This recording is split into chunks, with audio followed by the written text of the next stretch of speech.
구원하신 주 감사, 모든 것 주심 감사, 지난 추억이 내 감사, 주 내 곁에 계시네. 향기로운 봄철의 감사, 외로운 가을날 감사, 사라진 눈물도 감사, 나의 영혼 평안에 응답하신 기도 감사, 거절하신 것 감사, 헤쳐나온 풍랑 감사, 모든 것 채우시네. 아픔과 기쁨도 감사, 절망 중 위로 감사, 증량 못할 은혜 감사, 크신 사랑 감사해.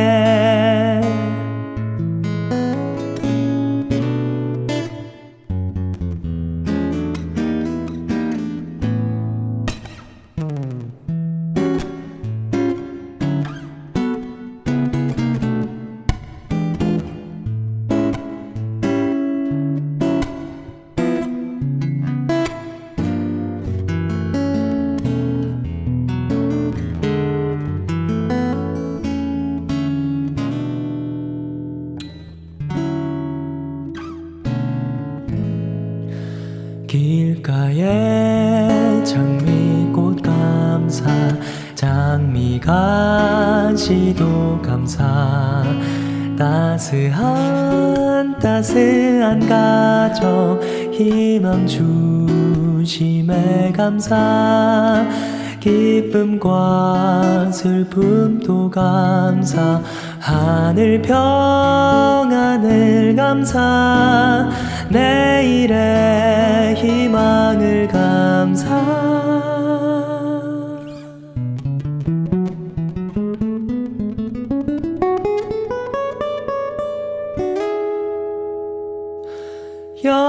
영원토록 감사해.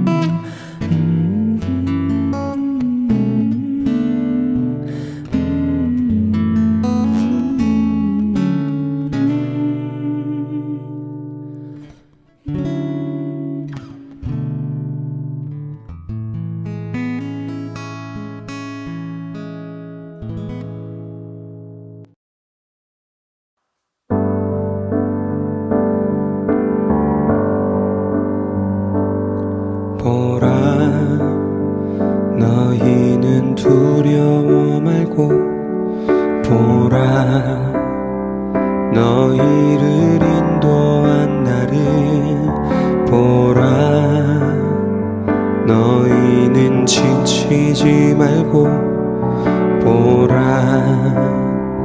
너희를 구원한 나를, 너희를 치던 적은 어디 있느냐, 너희를 억누르던 원수는 어디 있느냐. 보라, 하나님 구원을 보라, 하나님 능력을 너희를 위해서 싸우시는 주의 손을 보라, 보라, 하나님 구원을 보라, 하나님 능력을 너희를 위해 싸우시는 주의 손을 보라.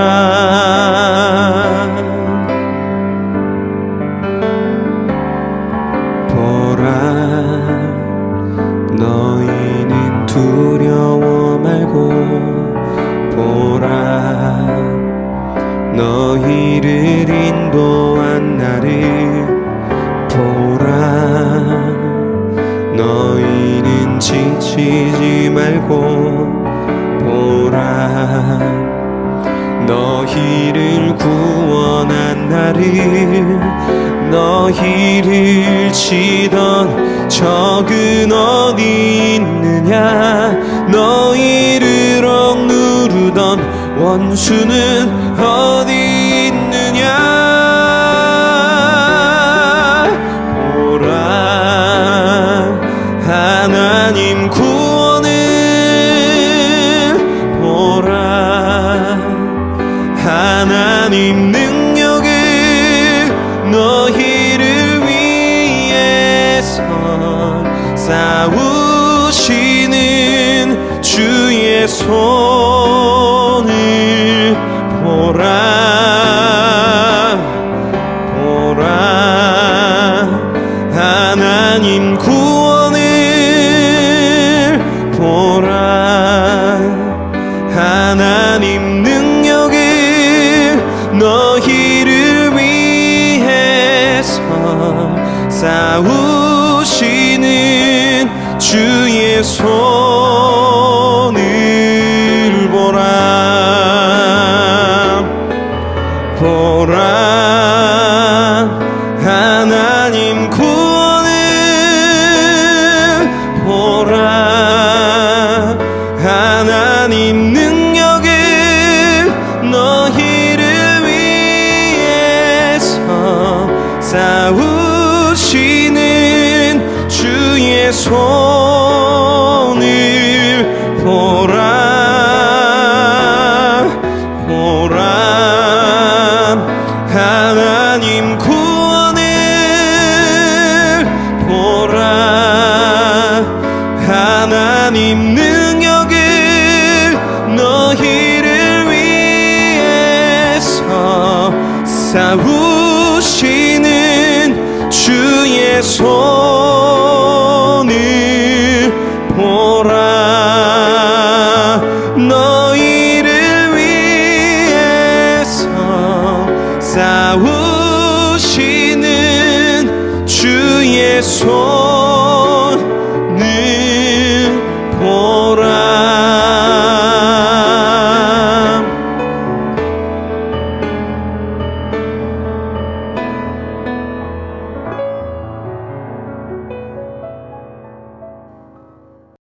(5월 28일) 오늘의 본문의 말씀은 출애굽기 23장 1절에서 13절까지입니다. 제가 읽겠습니다. 너는 거짓된 풍수를 퍼뜨리지 말며 악인과 연합하여 위정하는 정인이 되지 말며 다수를 따라 악을 행하지 말며 송사의 다수를 따라 부당한 정언을 하지 말며 가난한 자의 송사라고 해서 편벽되이 두둔하지 말지니라. 내가 만일 내 원수의 길 잃은 소나 나귀를 보거든 반드시 그 사람에게로 돌릴지며 내가 만일 너를 미워하는 자의 나귀가 짐을 싣고 엎드러짐을 보거든 그것을 버려두지 말고 그것을 도와 그 짐을 부릴지니라. 너는 가난한 자의 송사라고 정의를 굽게 하지 말며 거짓 일을 멀리하며 무죄한 자와 의로운 자를 죽이지 말라. 나는 악인을 의롭다 하지 아니하겠노라. 너는 뇌물을 받지 말라. 뇌물은 밝은 자의 눈을 어둡게 하고 의로운 자를 말을 굽게 하느니라. 너는 이방 나그네를 압제하지 말라. 너희가 애굽 땅에서 나그네 되었은즉 나그네의 사정을 아느니라. 너는 엿새 동안은 너희 땅에 파종하여 그 소산을 거두고 일곱째 해에는 갈지 말고 묵혀두어서 내 백성의 가난한 자들이 먹게 하라. 그 남은 것은 덜 짐승이 먹으리라. 내 포도원과 감람원도 그리할지니라. 너는 엿새 동안에 내 일을 하고 일곱째 날에는 쉬라. 내 소와 나귀가 쉴 것이며 내 여종의 자식과 나그네가 숨을 돌리리라. 내가 내게 이른 모든 일을 삼가지키고 다른 신들의 이름은 부르지도 말며 내 입에서 들리게도 하지 말지니라. 아멘. 오늘의 본문의 말씀은 크게 두 부분으로 나눌 수 있겠습니다. 1절에서 9절까지는 일상생활에서 우리가 지켜야 할 법도와 규범에 대한 말씀이겠고 10절에서 13절은 안식년과 안식일에 관한 말씀입니다. 이제 이스라엘 민족은 시내산에 이르러서 여호와 하나님이 이스라엘 민족에게 10계명을 주는 말씀이 20장에서 나옵니다. 그리고 이후에는 생활 규범과 또 공동체의 법도에 대해서 말씀하시는 그 내용이 오늘 본문의 내용 중에 일부입니다. 이후에는 성막과 제사에 대한 말씀을 성경은 기록하고 있습니다. 저는 오늘 본문의 말씀을 읽으면서 우리 주님의 산상수훈의 말씀이 연상이 되었습니다. 출애굽은 정확한 횟수가 아닐 수도 있지만 사학자들은 출애굽을 BC 1461년이라고 추정한다고 합니다. 그래서 거의 출애굽이 지나고 1500년이 지나고 나서 주님은 산상수훈에서 비슷한 맥락의 말씀을 우리에게 하고 있는 것을 우리는 성경에서 보고 있습니다. 출애굽한 이스라엘 민족들은 종살이에서 이제 벗어나서 자유인으로 어떻게 살아야 하는지 시내산에 이르러서야 비로소 하나님이 그 말씀을 주고 있습니다. 앞으로 그들이 어떻게 살아야 하며 어떻게 하나님께 제사를 드려야 하는지, 그리고 하나님은 그들의 하나님이 되어서 이스라엘 민족을 보호하시고 또 복을 주실 것이라는 언약의 말씀을 이 민족에게 지금 주시고 있는 것입니다. 비교해서 산상수훈은 로마의 압제에서 공고한 유대인들에게 하나님 나라의 소망을 알게 하시고 또 시내산에서 받은 율법을 폐하는 것이 아니라 완전하게 하려고 한다고 주님은 산상수훈에서 말씀하십니다. 산상수훈에서도 오늘 본문처럼 원수를 사랑하고 돈에 욕심내지 말고 정직하고 어려운 사람들을 구제하고 세상의 소금과 빛으로 살라고 주님은 우리에게 말씀하십니다. 개인적으로 저는 성경에서 산상수훈의 말씀을 가장 좋아합니다. 제자들이 남긴 서신서나 다른 말씀과 달리 산상수훈은 주님이 직접 남기신 말씀이기 때문에 저는 묵상을 할 때마다 은혜가 되고 우리 삶에, 제 자신의 삶에 귀한 지침이 되는 말씀이라고 생각이 됩니다.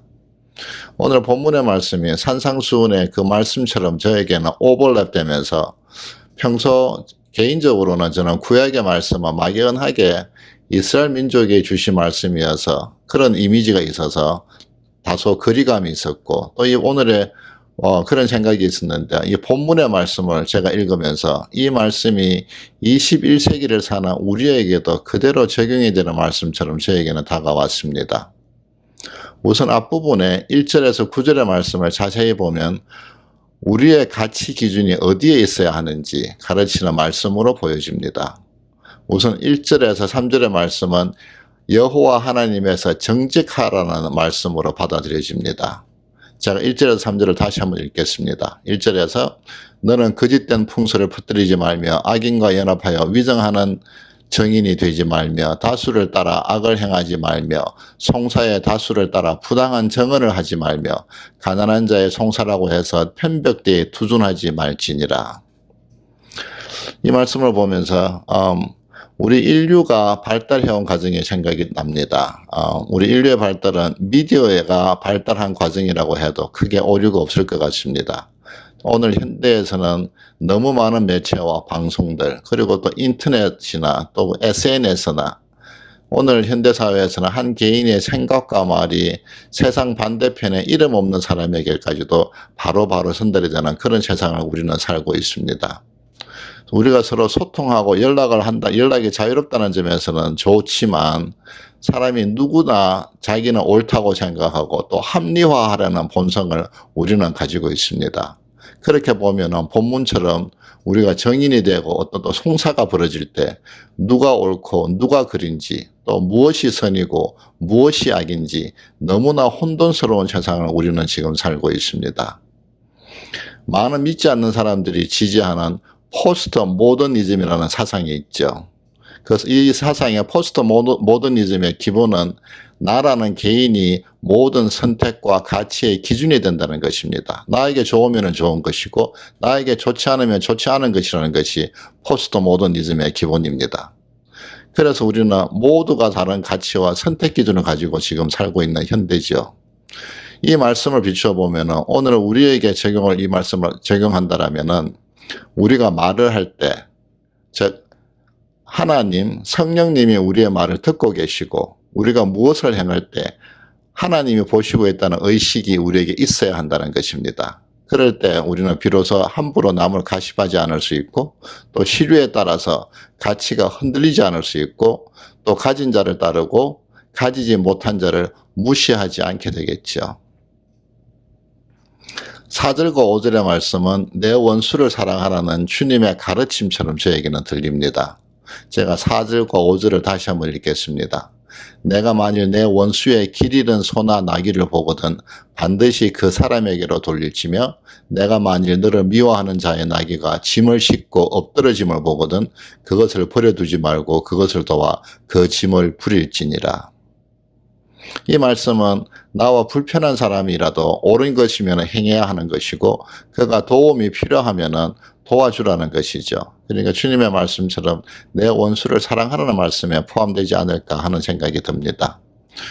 6, 7, 8절은 정의를 뇌물과 바꾸지 말라는 말씀입니다. 문맥으로 보면은 공평한 판결을 하라는 말씀이지만 우리가 물질적인 가치나 돈과 관련된 정직함을 가르치는 말씀인 것 같습니다.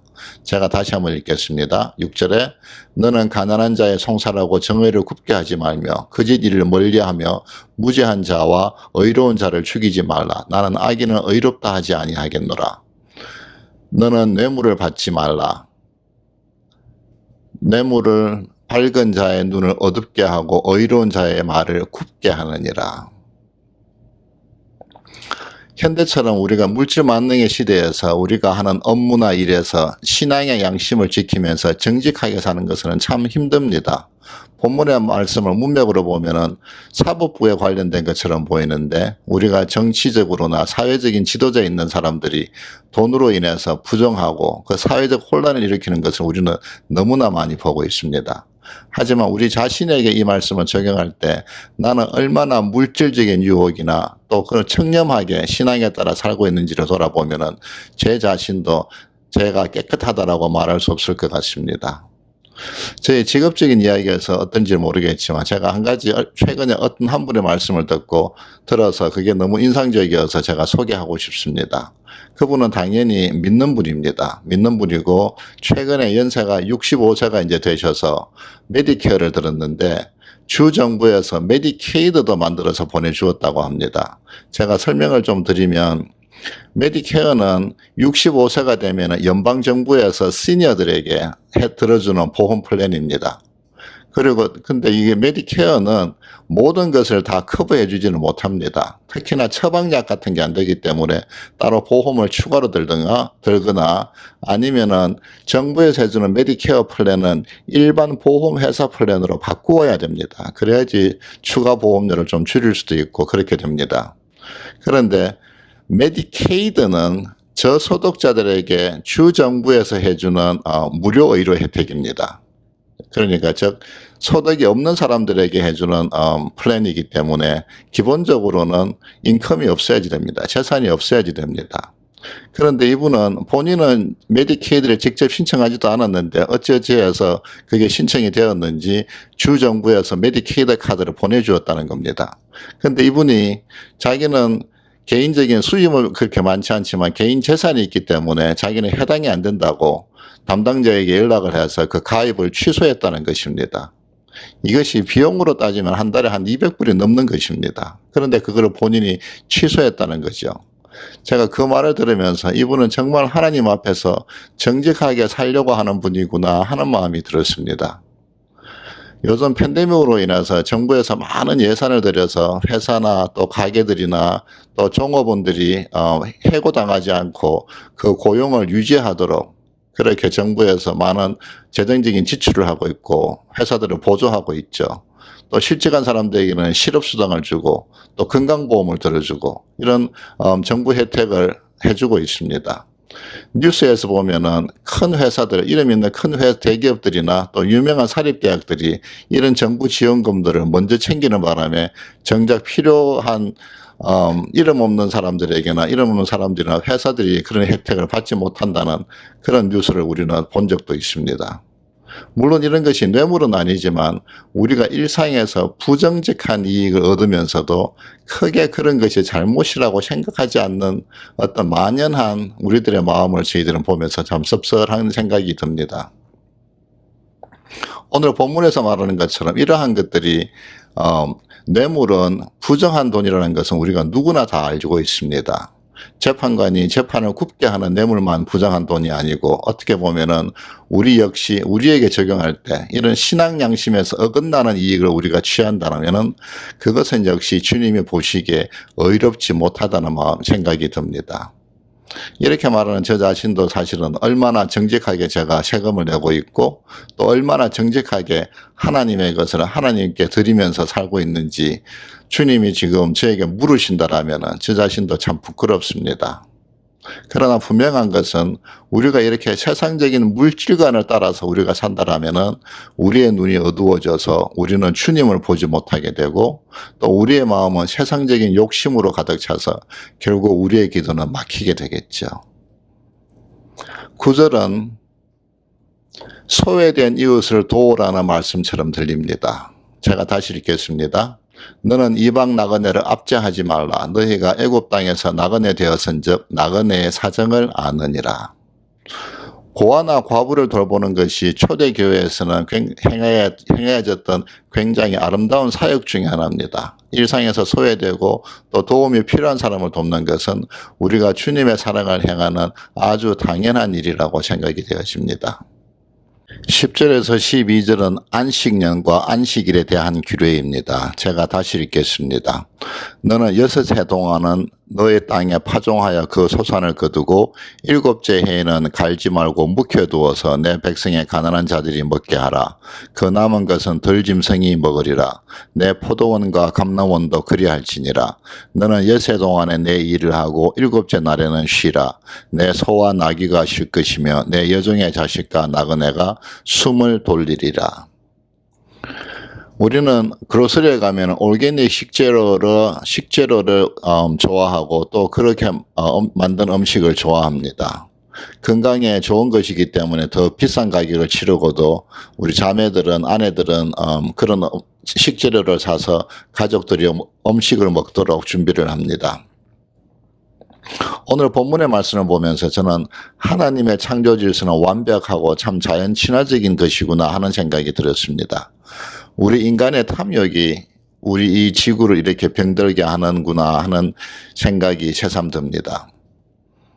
안식일을 통해서 우리의 육신과 주위의 사람들이 모두 같이 쉼을 얻어야 하지만 우리가 사는 지구 또 이 땅도 쉬어야 한다는 것입니다.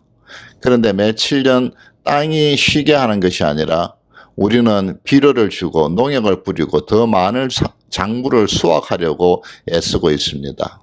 결국 그 폐해는 고스란히 우리 인간에게 돌아오는데 우리는 알면서도 우리 사회는 그 수익성을 포기하지 못해서 아직까지도 고쳐지지 못하고 있죠. 주님은 탐욕을 부리고 땅을 쉬게 하면서 저절로 생기는 과실은 가난한 자들과 덜 짐승이 먹을 수 있도록 배려하라고 본문에서 말씀하고 있습니다. 또 안식일에 쉴 때는 나 자신만이 아니라 내가 쉬면은 가축이 쉬고 또 여종이 자기 집에서 쉬게 되면서 그 자식들이 돌봄을 얻고 나그네가 숨을 돌리게 된다는 이 말씀이 너무나 은혜롭습니다. 우리 현실에서 대부분의 직장은 주말에 일을 하면은 1배 반을 주고 또 주일에 일을 하면은 2배, 그러니까 2배를 주는 오버타임이라는 게 있습니다. 그래서 회사들은 어떻게든 직원들이 더 일을 하게 하는 것이 우리 사회의 현실입니다. 여호와 하나님은 우리 자신만이 아니라 다른 사람들도 쉴 수 있도록 배려하라고 말씀하시는데 그러려면은 우리가 세상적이나 물질적인 탐욕에서 우리의 마음이 돌아서고 또 우리 사회가 그렇게 변화되어야 한다라는 생각이 듭니다. 그래야지 우리 지구도 쉴 수 있고 이렇게 상하고 망가진 자연이 회복되어질 수 있을 것 같습니다. 마지막으로 13절입니다. 13절은 제가 다시 읽겠습니다. 내가 내게 이런 모든 일을 삼가시키고 다른 신들의 이름을 부르지도 말며 내 입에서 들리게도 하지 말지니라. 우리가 이 주님이 주시는 하나님이 주시는 이 모든 말씀을 지키고 또 여호와만을 따르라라고 하나님은 말씀하고 있습니다. 오늘은 우리가 하나님의 말씀 이외의 것을 따르면서 이 세상은 얼마나 망가지고 우리 인간 사회가 또 영혼과 가정들이 병들어 있는지 우리는 모두 알고 있습니다. 저는 오늘 이 본문의 말씀을 읽으면서 우리의 삶이 신의 산에서 십계명을 주면서 이스라엘 민족에게 주셨던 그 여호와의 말씀이 지금 우리가 볼 때 얼마나 우리를 배려하면서 또 큰 그림을 그리는 지혜의 말씀인지 깨닫게 되었습니다. 역사적으로 BC 1461년 그러니까 3500년 전에 이스라엘 민족에게 주셨던 이 말씀이 오늘 우리에게도 얼마나 절실한 가르침의 말씀인지 모르겠습니다. 우리의 마음이 여호와 하나님을 알고 또 세상적인 탐욕을 버리고 하나님의 말씀을 따를 때 우리에게 생명이 회복되어지고 비로소 평안이 있음을 다시금 알게 되었습니다. 요한일서 2장 16절의 말씀을 보면은 이는 세상에 있는 모든 것이 육신의 정욕과 안목의 정욕과 이생의 자랑이니 다 아버지께로부터 온 것이 아니요 세상으로부터 온 것이라고 말씀합니다. 영어로 보면은 이 이생의 자랑이 The boasting of what he has and does라고 나옵니다. 그러니까 내가 가진 것, 내가 행한 것에 대한 자랑과 교만이 이생의 자랑이라는 것입니다.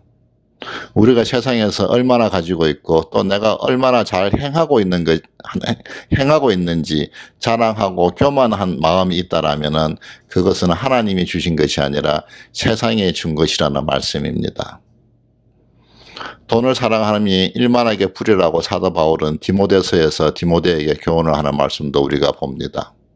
오늘 이 본문을 한 구절로 제가 만약에 정리를 한다라면은 탐욕을 버리고 하나님의 말씀을 따르라는 것이라고 저는 생각이 됩니다. 우리 마음에 탐욕이 있을 때 우리는 당연히 하나님을 따르지 못하게 됩니다. 우리의 마음이 탐욕을 버릴 때 우리는 비로소 하나님의 말씀을 지키고 하나님이 만드신 세상에서 평강과 은혜 가운데 살 수 있습니다. 하나님은 가나안으로 이스라엘 민족을 인도하시면서 탐욕을 버리라고 그 탐욕을 버리고 나를 따르라라고 말씀하고 계십니다. 3500년이 지난 오늘 이 아침에도 주님은 이 말씀으로 저에게 오늘 하루를 살면서 세상의 욕심이 아니라 하나님의 말씀을 쫓아 정직하게 살라고 가르쳐 주시는 것 같습니다. 우리 모두가 열심히 게으르지 않게 살지만은 그러나 우리가 무엇을 위해서 사는지 나의 마음이 하나님의 말씀보다 세상적인 탐욕을 따르고 있지 아니한지 돌아보면서 주님과 주님이 주시는 평안과 은혜로 승리하시는 하루가 되시기 바랍니다. 기도해 주시기 바랍니다.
마지막으로 우리 자신의 믿음을 위해서 기도하겠습니다. 우리가 날마다 말로는 입으로는 하나님의 은혜를 말하지만은 우리의 모습이 주님 앞에 섰을 때 나 자신이 참 부끄럽지 않도록 오늘 하루를 살면서 세상의 소금과 빛으로 믿음 가운데 살 수 있도록 은혜 달라고 같이 기도하시겠습니다.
주님이 가르쳐 주신 기도로 마치겠습니다.